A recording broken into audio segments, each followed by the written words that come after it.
High, চলো আজ তোমাদের সাথে একটা বিয়েবাড়ির মেনু শেয়ার করি। প্রথমেই দিল ওয়াটার বোতল, তারপর দিল প্লেট, টিস্যু, দেন এলো স্যালাড, লেবু, সস, তার সাথে ছিল গরম গরম বেগুনি। অনেক দিন পর কোনো বিয়েবাড়িতে গিয়ে আমি বেগুনি খেলাম, বেশ ভালো লাগলো।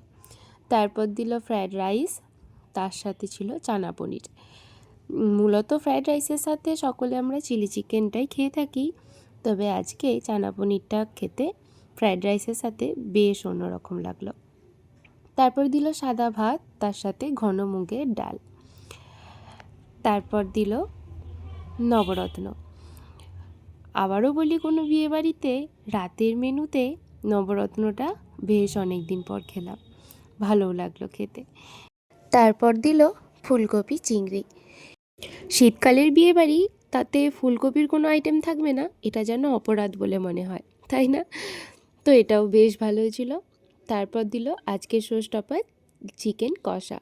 তোমরা হয়তো দেখলেই বুঝতে পারবে চিকেনটা কতটা পরিমাণে ভালো হয়েছিল। গ্রেভিটাও বেশ খেতে ভালো ছিল, চিকেনটাও বেশ সফট ছিল। তারপরে দিল চাটনি, পাঁপড়, তারপরে এলো দই আর শীতকালের খেজুর গুড়ের রসগোল্লা, শেষে ছিল হজমোল্লা।